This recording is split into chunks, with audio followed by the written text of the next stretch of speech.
जब एक भाभी की इच्छाएं पूरी नहीं हो रही होती हैं उसके पति से, तो फिर उसकी इच्छाओं को पूरी करने की ठेकेदारी लेता है उसका देवर। और फिर वह देवर अपनी भाभी की हर प्रकार की इच्छा की पूर्ति करने में जुट गया होता है।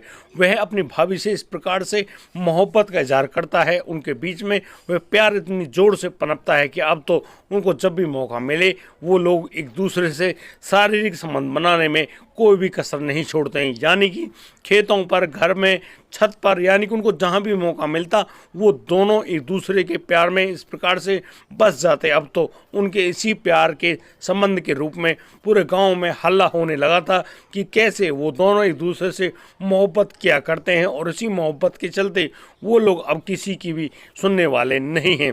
जिस प्रकार से उनके बीच में वह प्यार पनप रहा है, अब तो हर कोई इंसान उनके बारे में यही कहता कि शायद ये दोनों एक दूसरे के लिए ही बने हैं। जहाँ एक और वह रागनी अपने देवर के प्यार में बिल्कुल भी चैन नहीं लेती थी, वहीं वह देवर रोशन भी बस यही सोचा करता कि वह कुछ भी कर जाएगा लेकिन अपनी प्रेमिका रागनी यानी कि अपनी भाभी को कभी भी नहीं छोड़ेगा। लेकिन दोस्तों, ना जाने क्यों उनके प्यार को एक ऐसी हवा लग गई थी कि वह दिन रोज उड़ने लगा था। और अब जब इस पूरी घटना के बारे में उस रोशन के बड़े भाई को खबर चलती है तो वह बड़ा भाई बहुत ही ज़्यादा गुस्सा करता है और वह अपने छोटे भाई रोशन पर बरस पड़ता है। और दोस्तों, अब तो यहाँ पर एक ऐसी कहानी जन्म ले लेती है कि उसके बारे में उस गांव की पंचायत बैठ जाती है और फिर पंचायत में एक ऐसा फैसला आता है। उस फैसले के तहत उस रोशन को उस गांव को तुरंत छोड़ना होगा और उसको जाना होगा दिल्ली, और वह तब तक अपने घर नहीं आ सकता जब तक वह अच्छा कमाने नहीं लगे और जब तक उसकी शादी ना हो जाए। जैसे ही ये फरमान वह रोशन सुनता है, वह तो उस पंचायत के फैसले को मान लेता है, लेकिन वह जो रागनी उसकी भाभी है वह उस फैसले के खिलाफ हो जाती है। वह सोचने लगती है कि हो ना हो इस पूरे फैसले में, यानी कि इस पूरी बात में उसके जो जेठ है सुशील है उसका हाथ है, और वह अब उस सुशील को एक ऐसा सबक सिखाना चाहती है, वह एक ऐसा कांड कर जाती है जिसको जानकर आप हैरान रह जाएंगे। दरअसल यहाँ इस कहानी से हमें काफ़ी अच्छी सीख भी मिलने वाली है। नमस्कार, आदाब, सत श्री अकाल दोस्तों, स्वागत है आपका हमारे यूट्यूब चैनल किस्से क्राइम के। और दोस्तों, आपसे वही प्यार बड़ी गुजारिश, आगे बढ़ने से पहले हमारे चैनल को सबसे करना, नोटिफिकेशन की बेल को दबाना बिल्कुल ना भूलें। दोस्तों, आज का बेहद ही हैरान कर देने वाला मामला सामने आया है मुजफ्फरपुर बिहार से।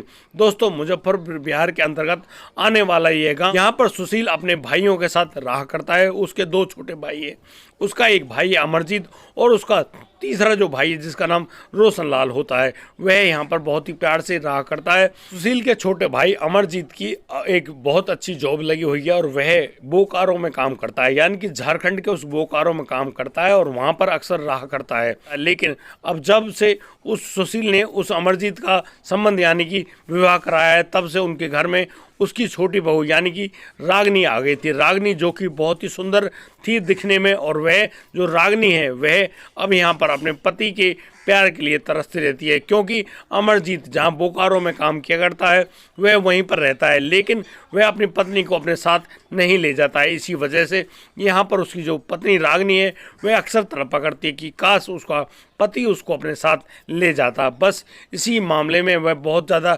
दुखी और परेशान होती है। लेकिन अमरजीत की पत्नी वह रागनी उस घर में रहा करती है, वह अब ऐसे ही तड़पा करती है। लेकिन अब उसका जो देवर होता है रोशन, वह अपनी भाभी की सेवा में जुटा हुआ होता है और अक्सर अपनी भाभी से पूछता रहता है कि उसको किसी भी चीज़ की ज़रूरत हो तो उसको आप याद कर लीजिएगा। बस इस बात को सोचकर वह जो रागनी है एक रात उस लड़के यानी कि रोशन को, जो कि उसका देवर है जिसकी उम्र करीब 19 साल होती है, वह उसको अपने पास बुलाती है और फिर वहाँ पर उन दोनों के बीच में वही प्यार पनप उठता है और इसी प्यार के चलते दोनों एक दूसरे की बाहों में समा जाते हैं और बस वही काम करने में लग जाते हैं। जिस दोस्तों, इस प्रकार से जो उन दोनों के बीच में जब ये संबंध बनने लगे थे, कायम होने लगे थे, अब तो वो जब भी उनको मौका मिलता एक दूसरे के प्यार में ऐसे ही समाया करते और अब तो उनका यह सिलसिला दिन रोज बढ़ने लग गया था। अब तो उस देवर और भाभी का जिस प्रकार से वह प्रेम संबंध फैलने लगा था, पनपने लगा था, अब तो उनका किस्सा पूरे गांव में घूम जाता है। दोस्तों, जिस प्रकार से उन देवर और भाभी का वह प्यार भरा संबंध होने लगा था। अब तो उसके किस्से पूरे गांव में फैल जाते हैं और एक दिन जब इस पूरे मामले के बारे में उस रोशन के बड़े भाई यानी कि सुशील को पता चलता है तो सुशील बहुत ही ज़्यादा नाराज़ होता है और वह उस रोशन को बहुत ही ढंग से पीट बैठता है। उसने अपने भाई को पीटा तो है, उसने अपनी जो छोटे भाई की बहू जो है वह रागिनी को भी बहुत ही गंदी गालियाँ दी हैं। इस बात से बहुत सारा मामला फैल जाता है और अब तो उस पूरे गांव में एक पंचायत बैठ जाती है। अब जैसे ही वहां पर पंचायत होने लगी है तो उस पंचायत में वो पंच लोग एक ऐसा अहम फैसला लेते हैं जिसके तहत उस लड़के रोशन को अब तो दिल्ली जाना होगा और उसको वहीं पर रहना होगा। वह क्या करता है क्या नहीं करता है उससे उनको कोई परेशान नहीं है, लेकिन वह तब तक इस गांव में नहीं आ सकता जब तक वह ठीक ढंग से अपना गुजर बसर करना या फिर अच्छे ढंग से कमाना शुरू नहीं कर देता है। दोस्तों इस पूरी बात को वह रोशन तो मान जाता है, लेकिन वह जो बहू रागिनी है जो कि उसी सुशील के घर में अमरजीत की पत्नी के रूप में रहा करती है, वह इस पूरे फैसले को अस्वीकार कर देती है और बस मन ही मन वह दुखी होने लगती है क्योंकि उसको उसका पति भी नहीं मिलता है और अब तो जिससे उसने प्रेम संबंध जोड़ लिए थे वह भी उससे दूर किया जा रहा है। इस पूरे मामले का दोषी समझती है वह अपने जेठ को और वह अपने जेठ सुशील कुमार को सबक सिखाना चाहती है।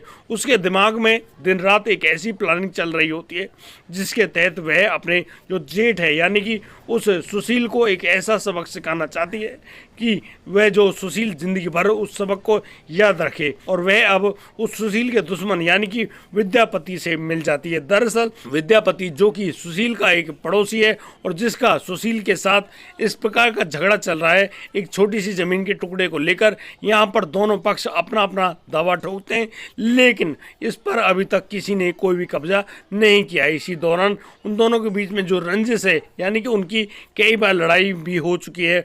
सुशील और विद्यापति की इस रंजिश का फायदा उठाना चाहती है वह रागिनी और रागिनी अब एक ऐसी प्लानिंग करती है। रागिनी अब अपने भतीजे जिसका नाम विक्रम होता है जिसकी उम्र करीब 12 साल होती है उसको पतंग दिलाने के लालच देकर अपने साथ लेकर जाती है और वह लेकर जाती है विद्यापति के उस पुराने मकान में। उस पुराने मकान में विद्यापति और विद्यापति की माँ पुनीता देवी भी मौजूद होती हैं और दोस्तों यहाँ पर अब वह जो चाची है अपने भतीजे के साथ कुछ ऐसा कर बैठती है जिसकी किसी ने कल्पना भी नहीं करी थी।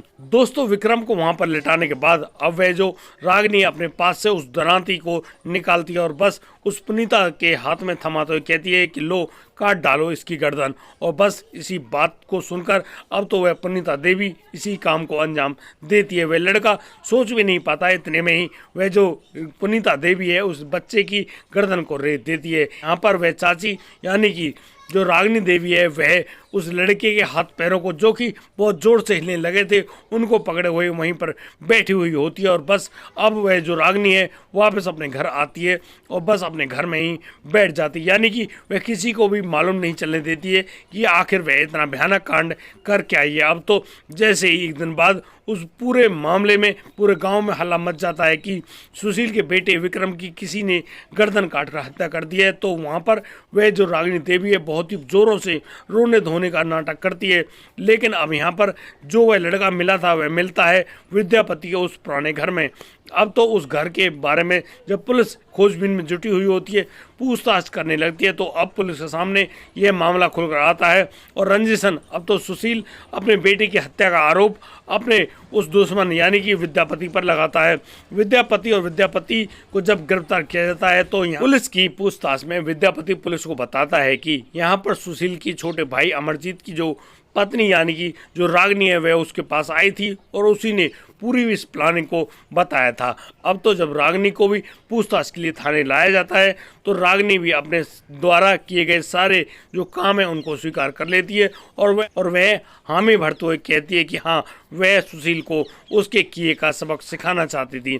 बस अब तो यहाँ पर और भी पूछताछ होती है।